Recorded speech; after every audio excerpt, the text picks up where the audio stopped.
sin lugar a dudas, luego habrá tiempo para seguir ampliando. Javier Durán, por favor. ¿Está bien? Sí. Bueno, en primer lugar, como no, mi agradecimiento a la Universidad de Jaén, a la Fundación Baltasar Garzón, al Ayuntamiento de Torres y, por supuesto, a Esteban, con el que me honra incluso su amistad desde hace muchos años. Yo creo que su entereza y su dignidad moral ha sido una constante que me ha ayudado a nivel personal y a nivel profesional, y lo digo siempre. No sé, yo quizá recuerdo una de las mejores experiencias que he tenido en mi facultad es recibir la visita de Esteban con Miwa, la primera vez que salía del hospital en silla de ruedas, y ver alumnos de primero del INEF, de la facultad donde doy clase, pues lógicamente emocionados como lo estábamos todos, ¿no? Estaba rodeado de su mujer, de sus hijos, ¿no? Y como decía Valentín, si es un lujo compartir esta mesa con Carlos, Valentín y Joan, es un honor hacerlo con Baltasar Garzón, que es un referente y un referente en el avance ético, no solo a nivel nacional, sino a nivel internacional. Y es un auténtico lujo estar aquí con él hoy. Decía Esteban en su conferencia que había que intentar superar una visión fragmentaria del problema del racismo, que había que tener una visión global de la situación, y es evidente. Sin embargo, ahora quizá nos toca profundizar en aspectos un poco parciales, ¿no? En mi caso, pues por ejemplo, en el tema del racismo en el deporte. La pregunta que yo me hacía cuando recibí la invitación es, bueno, la cuestión estaba clara, es decir, ¿qué papel desempeña el deporte en general y el fútbol en particular en nuestras sociedades con respecto a esta cuestión, ¿no? Parecería, o podría parecer un elemento un poco menor en el discurso que estamos teniendo esta mañana, quizá un tanto más superficial, pero creo que es muy importante. Decía antes Esteban, medio en broma, que los jóvenes españoles dicen que Franco es un entrenador de fútbol. No es anecdótico que digan eso y no digan otra cosa, ¿no? El fútbol está presente en nuestro espacio, en nuestra vida, en nuestros medios de comunicación, ¿vale? Las gradas ultras como viveros del odio, bueno, pues están ahí, ¿no? A quien quiera tener ojos para mirar un poquito más allá de lo que pasa en el rectángulo, ¿no? Y cuando ves esas banderas, ¿no?, de odio racial en el Estadio Bernabéu, cada vez más grandes y cada vez más impunes, pues bueno, pues a uno la verdad que le impresiona, ¿no? Alguien que bueno, como yo he mamado el fútbol y amo realmente este deporte, ¿no? Me gustaría estructurar, pese al poco tiempo que hay, mi intervención en tres pequeños apartados. El primero sería un breve repaso a lo que fueron los orígenes del problema de la violencia y del racismo en el fútbol en Europa, qué respuesta política se dio en España, y ahí lo hemos compartido con Esteban durante estos años, y un análisis final, que quizás es el que más me gusta a mí, en el que estoy más inmerso últimamente, sobre la ética y los valores en el fútbol, y por qué eso ayuda a entender a veces cosas que desde fuera parece difícil, ¿no? Hablaba antes Esteban sobre la necesidad de construcción ética y de construcción racional. Y yo creo que en un ámbito tan pasional como el deporte y el fútbol es necesaria esa construcción, y en eso estamos tratando de trabajar últimamente, sobre todo para ayudar a gestionar eficazmente lo que es el mundo del deporte en cuanto a transmisión de valores y, como no, también en cuanto a la lucha, en cuanto a la prevención de la violencia y del racismo, ¿no? Y hablaré un poquito de una jerarquización de valores que se ve bastante clara cómo puede influir. Con respecto a la violencia en Europa, bueno, a mí me afectó muy directamente la tragedia del estadio Heysel del año 85. Fue la final de Copa de Europa. Durante los más mayores entre vosotros lo recordaréis. Estábamos pegados al televisor los aficionados al fútbol, como era lo que ahora es la final de Champions. Iban a jugar el Liverpool y la Juve, y prácticamente pudimos ver en directo cómo 39 personas perdían la vida. Bueno, pues aquello fue un revulsivo para toda Europa. De hecho, pocos meses después, Europa respondía con el Convenio Europeo sobre Violencia en el Deporte en ese mismo año, que realmente fue la respuesta jurídica más inmediata que hubo y realmente constituyó un poco el marco internacional de protección legal contra la violencia. En concreto, con respecto al racismo y la discriminación racial en el deporte en Europa, hay que referirse sin duda a la Comisión Europea contra el Racismo y la Intolerancia, al ECRI, y en concreto a la Recomendación 12, que se adopta en diciembre de 2008. Es un texto magnífico, amplio, ambicioso, y en el que se detallan un montón de recomendaciones. De hecho, De hecho, fue la filosofía con la que iniciamos la andadura en el Observatorio del Racismo y la Violencia en el Deporte, asesorado lógicamente por Esteban, con el que quise compartir esa experiencia desde el primer momento. Y bueno, fuimos muy ambiciosos, quizá excesivamente, o al menos el poder político no nos pudo seguir, como luego comentaré. En España, concretamente, hay que esperar a octubre del 2004. Quizás son puntos anecdóticos, pero quizá os refresque un poquito la memoria. Cuando un periodista estaba cubriendo el entrenamiento de la selección española de fútbol preparatorio del partido España-Bélgica, era un partido de la fase previa del Mundial 2006, captó como Luis Aragonés, entonces era entrenador de la selección española, pues bueno, arengaba a su jugador Reyes y le decía que jugaba en aquel momento en el Arsenal, ¿no? Y le dijo textualmente, ¿no? Dice, dígale al negro, soy mejor que usted, negro de mierda, soy mejor que usted, haciendo referencia a su compañero en el Arsenal, Thierry Henry, ¿no? Bueno, Luis Aragonés, él sabrá si es racista o no, lo que sí estoy seguro es que pertenece a la vieja escuela del fútbol, ¿no? Es una vieja escuela donde no se entiende el fútbol, su compromiso social, están al margen de esa realidad social. Yo recuerdo, cuando hablo de esto, recuerdo siempre una de las cosas que me quedaron impactados. Era bastante joven, ¿no? Y un día de huelga general en España entrevistaron a un futbolista, ¿no? Si iban a hacer huelga ese día, y dijo que sí, que ese día no entrenaban, que solo tenían baño y masaje. Textual. Y estaba convencido que teniendo baño y masaje cumplían con la huelga general. Bueno, eso es un poco a lo que me refería, ¿no? Ese suceso de Luis Aragonés, bueno, pasó bastante desapercibido aquí, pero lógicamente tuvo un impacto internacional enorme. Pocas semanas más tarde, en un partido que se jugaba en el Estadio Bernabéu, España-Inglaterra, se empezaron ya a oír insultos racistas contra los jugadores ingleses de color, y las críticas y condenas cada vez fueron más amplias, llegaron a niveles gubernamentales.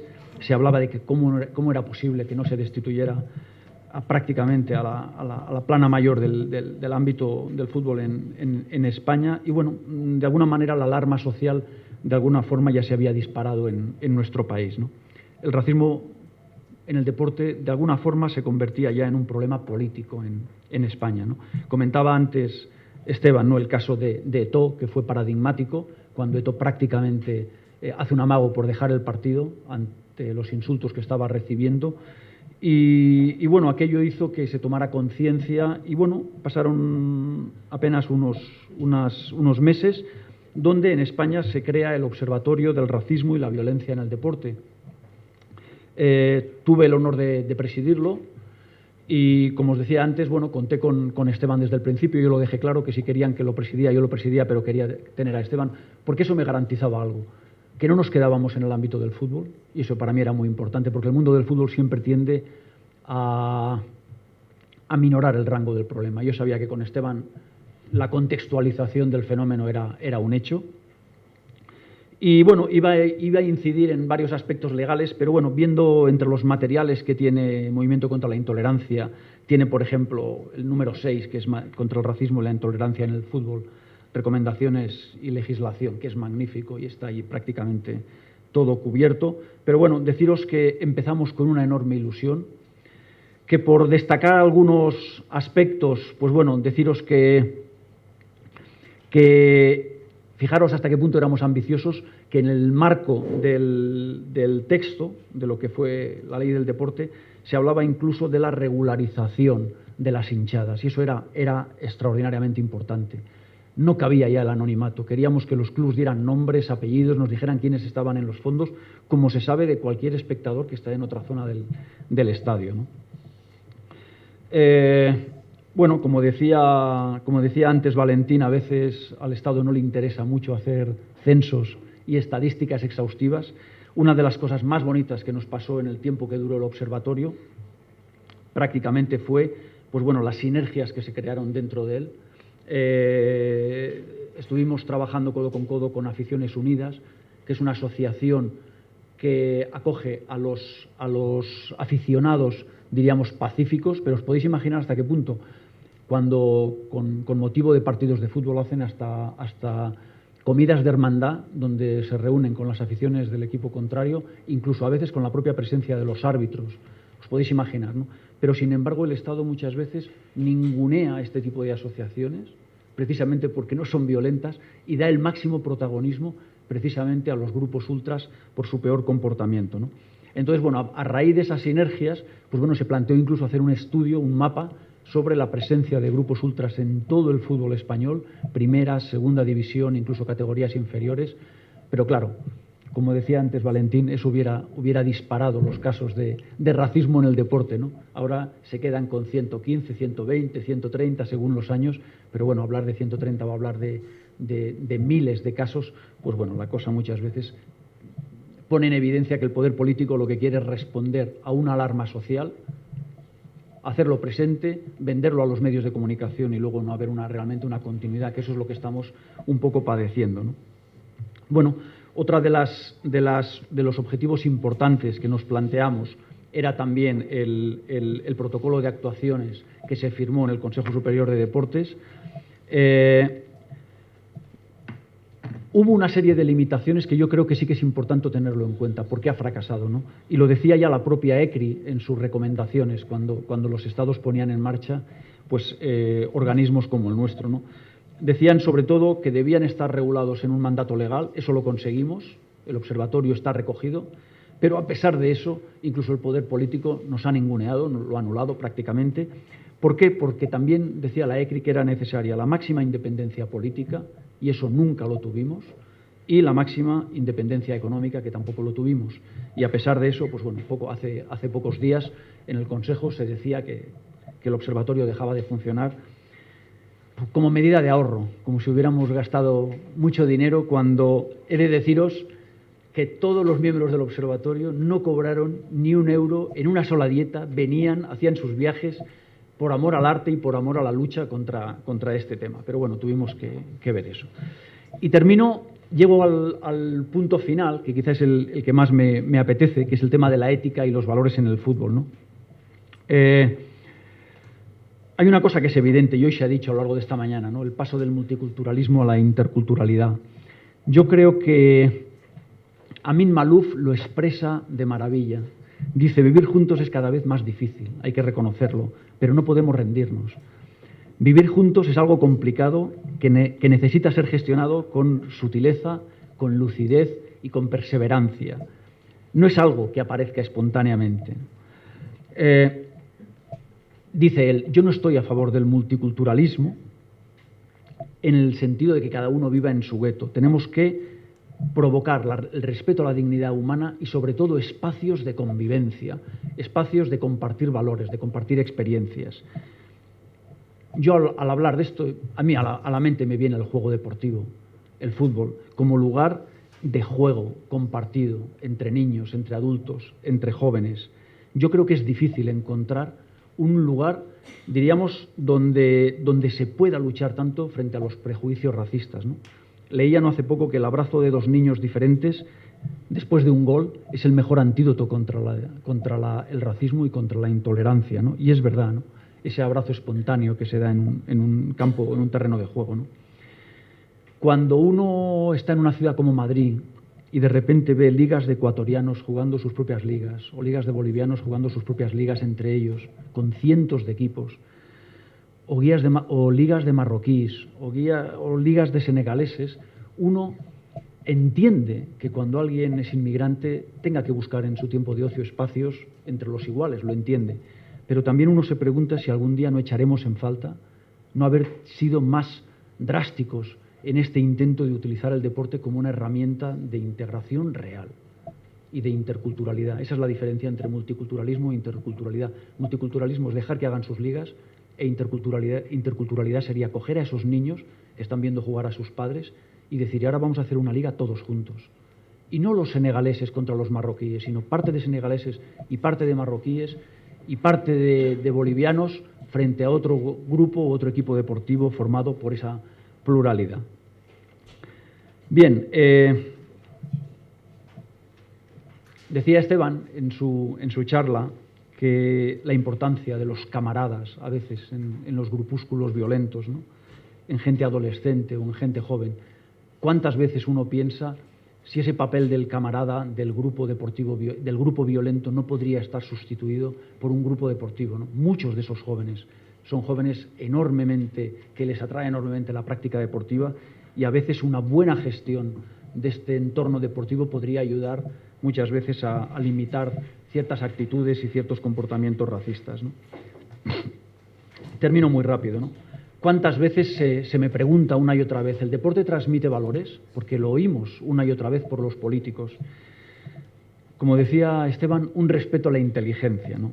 Hay muchísima retórica y muchísimo marketing comercial en esa afirmación, que el deporte transmite valores. La evidencia es muy distinta. La evidencia lo que nos dice es que el deporte está plagado de contradicciones, que el deporte puede ser o puede fomentar todos los valores positivos, pero a la derecha podéis poner todos los valores negativos y también los vais a encontrar. Por eso yo digo muchas veces a mis alumnos que no se crean que por dejar un balón en un terreno de juego los niños van a ser mejores. Y les pregunto muchas veces, si el primer día de clase, cuando no os conocen los alumnos, dejáis una pelota en un terreno de juego, ¿qué pensáis que va a pasar a los 10 minutos si vosotros os sentáis en una grada? Y me lo dicen bien claro. Jugarán los niños, solo los mejores, y los peores y las niñas estarán sentadas viendo cómo juegan sus compañeros. Si no hay intervención, eso es lo que pasa. Quiero decir, si queremos transmitir valores a través del deporte, tenemos que ponernos las pilas y tenemos que buscar herramientas y tenemos realmente que entender la lógica, ¿no? Y termino simplemente con una reflexión que en la que estamos inmersos últimamente, que es un intento de jerarquización de valores, y se entiende bien, ¿no? A lo largo de mi experiencia, cuando pregunto a los alumnos, decidme de verdad qué valores os ha transmitido el deporte. Pensar que en el INEF tenemos gente deportista, no solo de élite, sino gente que le gusta la educación física, que hace mucho deporte, ¿no? Y cuando les pregunto a ellos qué valores transmite el deporte o les ha transmitido a ellos, me suelen decir, fijaros, afán de superación, ambición, autocontrol, autoestima, automotivación, competitividad, cooperación, trabajo en equipo, fuerza de voluntad, liderazgo, logro, obediencia, ¿vale? Y cuando terminan, lo plasmamos y yo les pregunto, ¿esos valores serían útiles para un grupo terrorista o para un grupo criminal? Y se ponen a repasar uno por uno y dicen, joder, pues es verdad. ¿Qué es lo que pasa? Pues pasa algo tan sencillo como, y entonces es cuando ellos lo ven, son valores fundamentalmente instrumentales. Y cuando hablo de valores instrumentales significa que son valores que pueden orientarse para buenas causas o para malas causas. ¿O es que acaso un grupo terrorista no tiene que trabajar en equipo? Es evidente. O no puede tener ambición, o no puede generar superación en sí mismo para tratar de ser o de favorecer su acción de una manera mejor que anteriormente. Frente a los valores instrumentales, lo que yo les digo es que lo que es necesario es tener bien claro cuáles serían los valores finales. Y los valores finales son aquellos que podríamos denominar de fraternidad o de benevolencia, ¿no? Aquellos, yo hablo de los de identificación emocional y los de sacrificio propio, ¿no? Para el beneficio ajeno. Y ahí ya tocamos un punto delicado en el ámbito deportivo, ¿no? Los valores de identificación emocional serían aquellos como la empatía, la compasión, la indulgencia, aquellos que nos ayudan a ponernos en la piel del otro. Y ya no digo si nos metemos en valores de sacrificio propio, en beneficio ajeno, valores como el altruismo. Cuando yo les pregunto, ¿estos valores son posibles en el deporte? Entonces ya las cosas empiezan a ponerse duras. ¿Por qué? Porque claro, es que en el deporte o ganas tú o gana el otro. Es difícil en el ámbito deportivo trabajar ese tipo de valores, ¿no? Pero se necesitan y son necesarios. En contextos deportivos de ganador único, realmente hace falta tener muy buena formación y tener las ideas muy claras para poder llegar a transmitir esos principios. ¿Es imposible? Por supuesto que no. Claro que es posible. Y es muy posible y necesario. Termino simplemente, para ser respetuoso, con el tiempo, con un magnífico ejemplo, que lo viví no hace poco y que lo comentamos en clase porque no podía ser de otra manera, ¿no? Un magnífico ejemplo de honradez deportiva, que es cuando realmente ahí sí que los valores se ponen al máximo nivel, ¿no? Y es el atleta vitoriano Iván Fernández, del que me imagino que habréis visto la noticia, habréis visto alguna foto, acompañando a la meta al atleta keniano Mutai en el cross de Burlada, en Navarra, y simplemente lo que pasó fue lo siguiente. El atleta keniano iba muy destacado y en el momento de llegar a la meta se confundió y se fue por otro camino que estaba mal señalizado. Y el atleta vitoriano que iba detrás lo dijo en las entrevistas que le hicieron. Dice, yo desde que vi que se equivocó lo tuve clarísimo. Yo no iba a ganar esa carrera. Le llamó, le dijo que viniera y le acompañó hasta la meta, ¿no? Eso el deporte es, claro que existe en el deporte y puede existir. Y es lo que realmente es cuando vemos ese tipo de ejemplos, es cuando el deporte adquiere la máxima expresión. Por mi parte nada más. Muchas gracias.